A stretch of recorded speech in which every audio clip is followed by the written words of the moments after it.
Welcome to the 1 Minute Preceptor Podcast, your resource for clinical rotation advice and tips to prepare for your externships in healthcare. Learn how to earn letters of recommendation, prepare for your clerkship, and excel at patient care from preceptors with years of practice. We interview physician educators in every specialty and clinical setting to discuss how to prepare for your rotation and improve your clinical experience. Here's your host and med-ed entrepreneur, DiMarco. Today, we are joined by PhD candidate at the Center of Innovation for Medical Education, Renée Hendriks. She has done research in MOOCs specifically for medical education, which is something I find very fascinating. And that's one of the topics we're going to cover more today.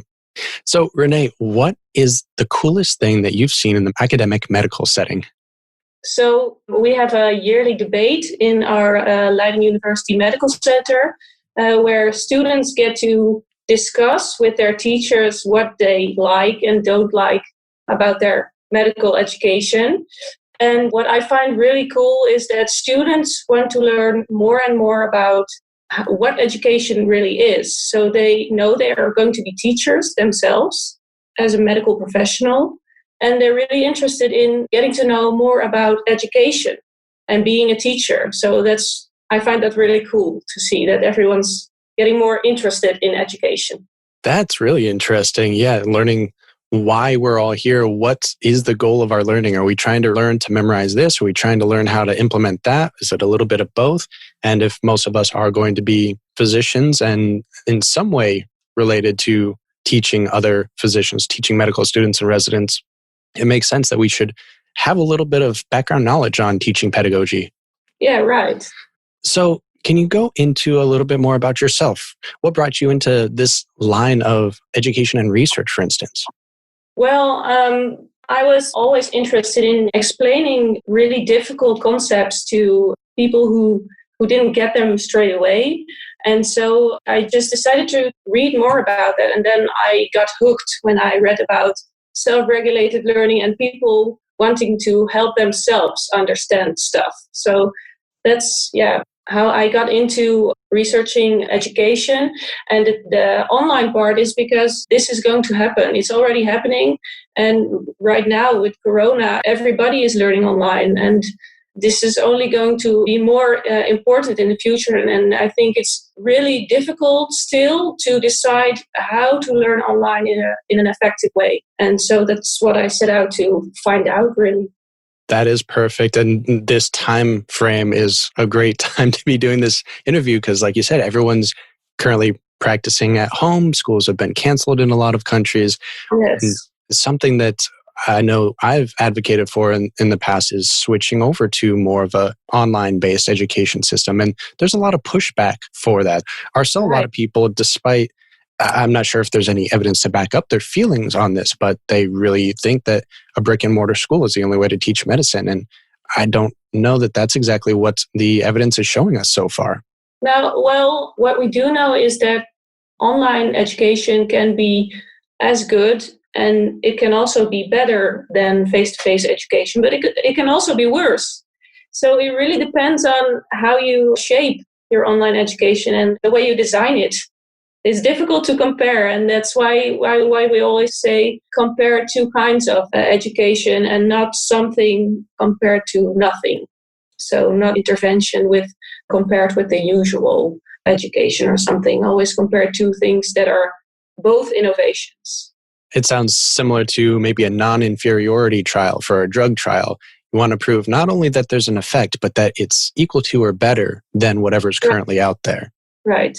And it seems like in that situation, it's going to depend just as much on the instructor, their familiarity with the technology, what technologies they're using, maybe even a lot of individual differences with the students, because some students just really don't like the online format or don't feel comfortable with it. Yeah, I think when designing online learning, we always try to have expertise in different areas. So you want the technical expertise, obviously. You want expertise on the topic you're covering, and you also want didactical expertise. So that's really important from the side of online education design to cover all those basics, if you will. And for students, I think it's also becoming more familiar with ways of learning online, and especially knowing how to learn. And that's what I'm really interested in, is how to self-regulate and motivate yourself when learning online. So this is a skill set that I think some students lack, and they can master those skills. So great. And I think that's something that I should probably focus on a little more with the Medical Nemesis podcast, my other show. We cover a lot of learning how to learn, but don't really focus on like the terminology self-directed learning, self-regulated learning as much, and how to get into that stage if you're not really there already, if you haven't had experience in that. It'd be an interesting topic in the future. Yeah, certainly. So far with your experiences with MOOCs and medical education, are there certain areas where you found it maybe to have a stronger effect or a lesser effect, or what is the research kind of showing us so far? Well, what I've done is I've looked at specifically medical MOOCs, where I try to uncover what they really offer. So what kind of teaching modes, what kind of instruction is in there, what kind of collaboration is in there, what kind of assessment is in there, and also what's the quality of these courses, because that's something that's really important for students to know, but also for teachers that want to reuse these courses. So that's what I wanted to figure out, and I've looked at 33 of these medical MOOCs. And what I found is that especially medical MOOCs, one of the main findings is that medical MOOCs offer also teaching modes that help you construct knowledge.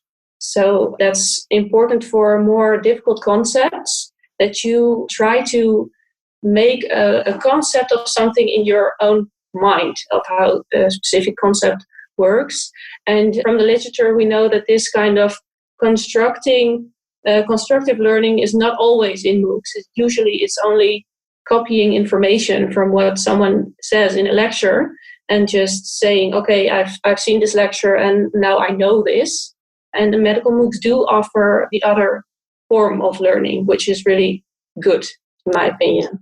Okay, so for someone that's taken dozens of these courses, and MOOC stands for Massive Open Online Course, I've taken a lot of courses on Coursera, edX. I think ClassCentral.com, I believe, has now a searchable repository of all online MOOCs available to students.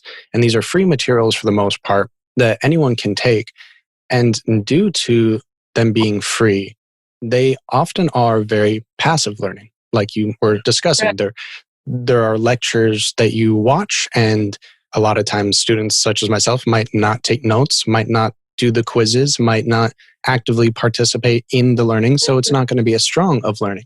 So it seems even from not just the pedagogy of setting up these and teaching these courses, but how to monitor students' efficacy and their level of self-regulated learning would make it very difficult to do any research in this category. Yeah, you're completely right. This is the design that's almost been copied from face-to-face education to online education, where you just send information and you trust a student to receive the information, where you don't really know if they do receive it. And for making sure they receive it, you have to activate them and also motivate them, because like you said, some students find it really difficult to stay focused. I wonder if there are certain courses that are more likely to be easily replaced by these. For instance, I have constantly received pushback in the past when advocating for these types of courses that anatomy, for instance, could never be replaced because, yes, you can do the lecture part of anatomy, but the lab part would be difficult. But now there are so many digital cadaver technologies out there that I struggle to see that it would negate the option anyway, if nothing else. And if there are maybe certain areas that are more prone to be successful using this type of technology than others. Yeah, I think you're completely right. And certainly preparing for face-to-face meetings is really doable online. And like you said, anatomy courses, they are certainly really doable. At least getting familiar with physical parts of the body, that's really also speeding up right now. A colleague of mine is doing research on 3D it's virtual reality, and they test if students that don't have the ability to rotate an image in their head if they are helped by visuals that rotate. So for these students, it's really good to see a cadaver in real life, because they can make a 3D image. But also, of course, we can now make rotating images online. So these things are really useful. And to some extent, we can replace face-to-face education by online education, for sure. Wow. So that comes back to just maybe certain students' innate ability is for 3D spatial awareness of something, where it's very difficult through a textbook, a two-dimensional representation, or even an instructor drawing it or using a PowerPoint presentation, which is why a lot of people have advocated for the lab being necessary. But now we have technologies to replace that as well. Yeah. Some innovation that is possible online is really even better online than face-to-face. For example, another thing that's really up and coming right now is personalization of courses. So most online courses, they produce massive amounts of information about the learner. And we're not really that advanced in analyzing this data, but we are getting there at some point. And from that moment on, we can personalize course content to needs of students. And this is a specific form of differentiation in education that we have not seen before, because this is just not possible on the face-to-face level. So some things are even better online than face-to-face. I couldn't agree more. And it gives you time to pause, take a break when you need to as an individual learner, and come back to the material or go over the material a second time, rewind, rewatch a video if need be. So that just provides a lot of benefit, in my opinion. Yeah, you're completely right. Although you can't really take away all the face-to-face contact, because it's important for some technical skills, but also conversational skills, surgical skills, physical examination. And also, it's really important to feel related to peers and teachers in your learning environment. And there is research being done on how this works online. But we know it's really good to also see each other in person sometimes. That helps for staying motivated somehow. So let's not discard face-to-face education completely. All right. Yeah, I always assume that in some sort of academic online education arena, it would open up the instructor to much more individualized tutoring time, personalized time with the student, because they're not redoing the same lecture all the time, wasting their time every semester. As opposed to that, they can do it one time potentially, keep reusing the same videos, now utilize their time to actually tackle student problems, and also have students joining in groups online to enter into some of that peer communication and social development that's required. Yeah, I think you're right, but this is basically the flipped classroom principle, where you prepare what you can prepare beforehand and then dive deeper into materials when you meet. And the meeting can obviously also take place online, but for certain workshops, it's really good to also see each other face to face. But you're right, if we can manage to optimize use of video lectures and make use of the teacher's time to process materials further, then that's much better. Although also for lectures, it's good to know that sometimes seeing someone speak really passionately about their vocation, it's also motivating. And that's also really important, that students see someone they can look up to. So this can also happen online, but the magic of the role model is also really transferred when you see someone in the real. So from a student's point of view, if they were to take some of these courses online, one of the key takeaways would probably be to be an active learner. Don't just watch the videos, maybe take some notes, communicate with other students in the class, reach out to the instructor, test yourself, not just the in-class quizzes, but test yourself on the material. Add complicated materials to your flashcard deck or your notes or whatever you're using. And maybe from an instructor point of view, someone that wants to get into this, do we have any specific information on maybe the impact of different course designs in these types of online environments? Yes, we do. There's a set of principles that have been compiled to really dictate quality of instructional design, if you will. And when I looked at the 33 medical MOOCs, I've also done the investigation into the quality of these MOOCs using these principles. So, for example, one of these principles is activation, where you give students prompts to take notes or summarize or, like whatever. So, but you also have other principles like integration, where you ask students to integrate what they have learned into their daily activities. So, for example, if you have learned online the proper way of giving feedback, for example, a way of integration would be to try and give feedback to someone at home or in school, or just try to use what you have learned in your everyday life. So there's a set of principles, and these are fairly well known. So in one of my papers, I list them all. There are 11 of them, and there's a lot known about instructional design and activating students and how that can be done. Awesome. We'll definitely have to put that in the show notes too, so anyone listening to this can refer to that. I'd like to see what the 11 principles are myself. I know that I made an online course in 2018, and the course has been taken down. The videos are still freely available on our YouTube channel for Free Med Ed, but I am curious to see how many of those I might have added to mine or which ones I missed, and I should look at that before I make a future course for sure.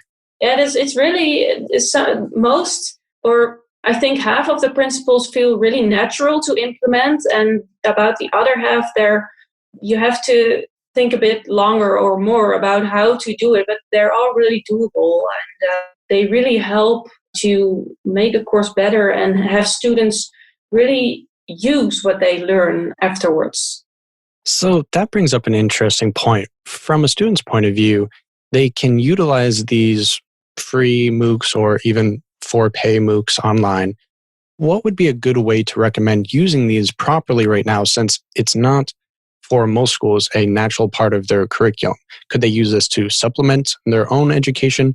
Should they just focus on it for outside education? Are there any ways to keep track of where they're at and where they're going with these sort of disparate resources all over the place?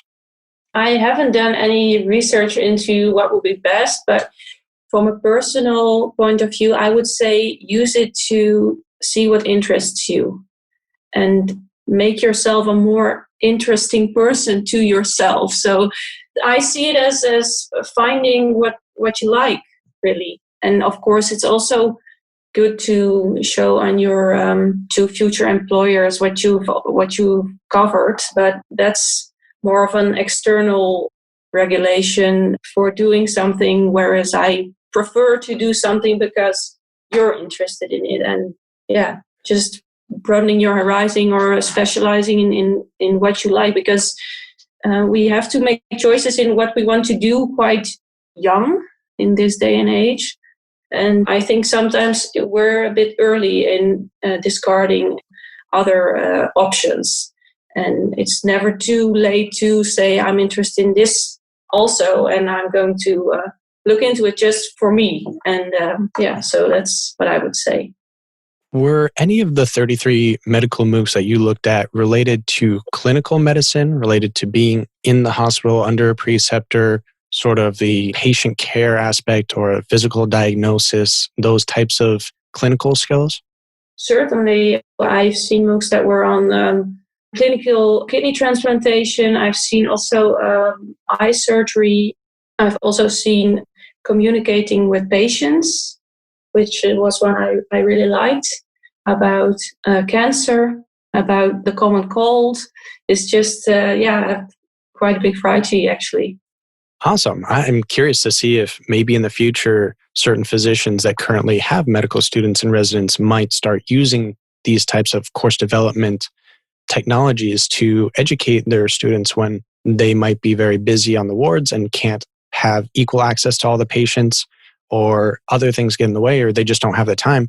They can supplement the clinical experience a little bit, or prepare them anyway for the clinical experience by some sort of online technology and course?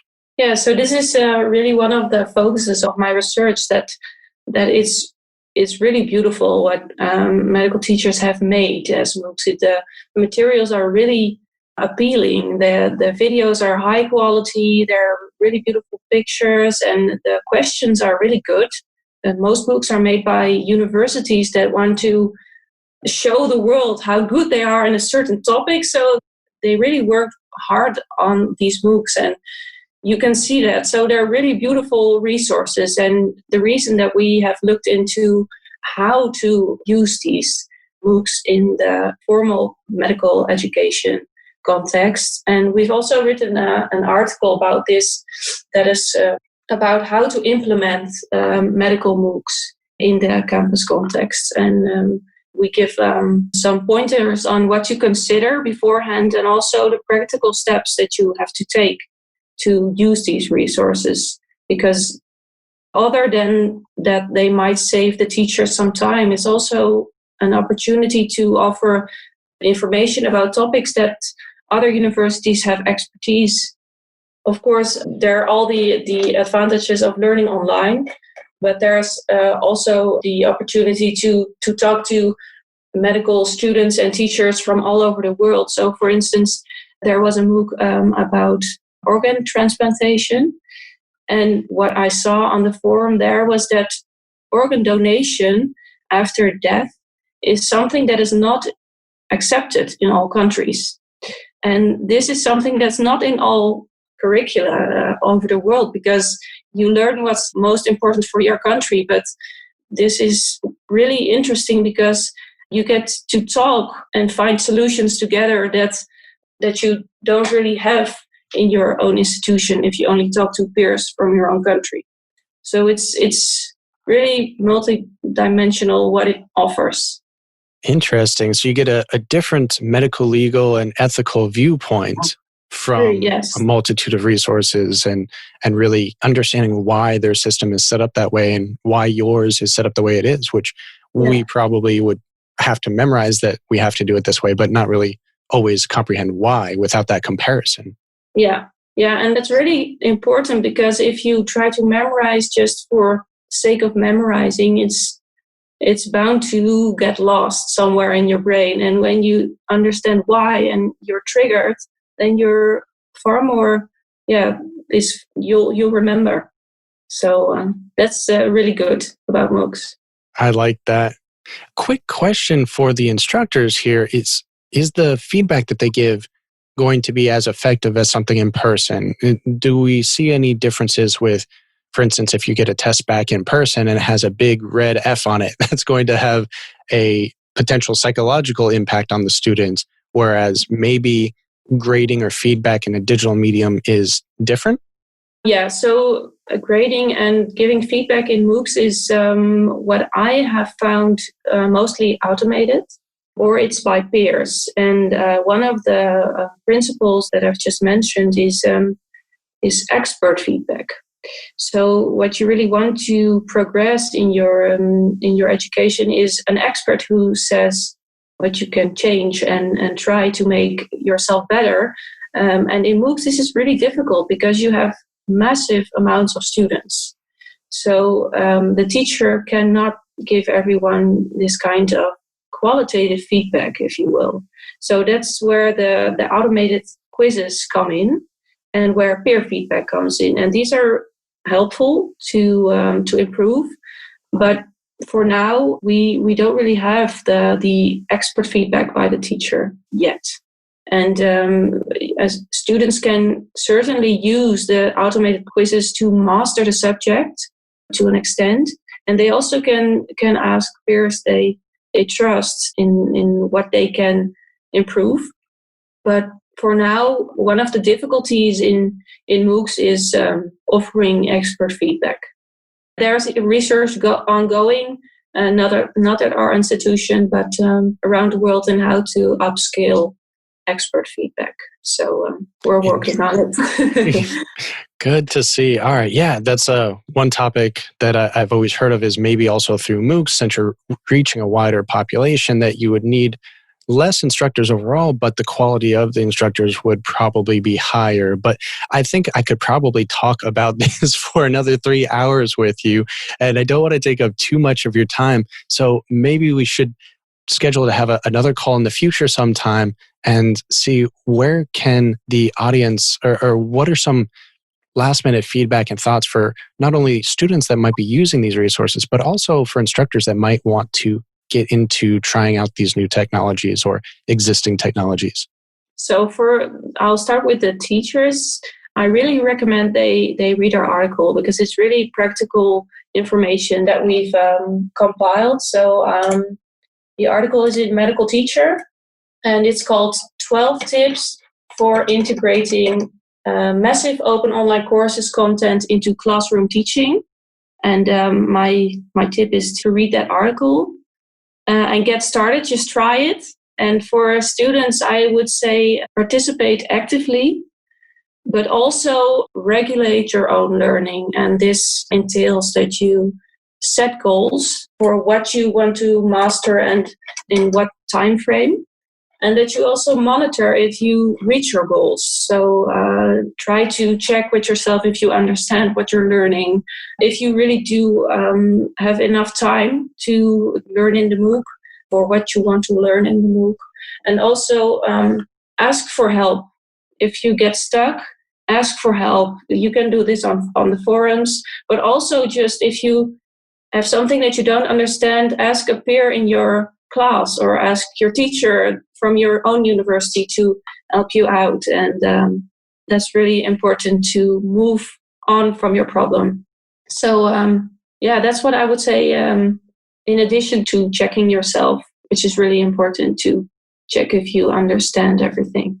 Setting goals, self-monitoring, and mentorship are always things that we like to bring up in the Medical Nimbleness podcast as well. Very important topics. And what is the biggest change that you would hope to see in academic medicine in the next couple of years?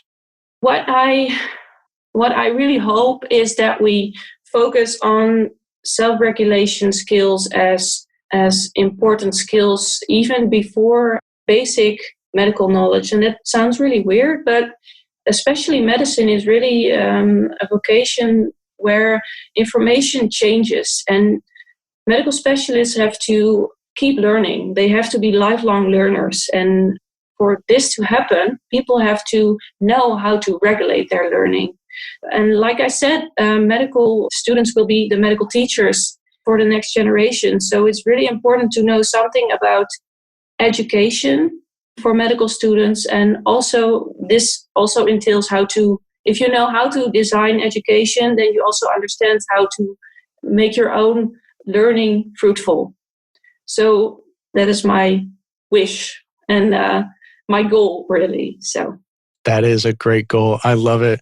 Well, Renée Hendriks, thank you so much for coming on the show today. Thank you for having me.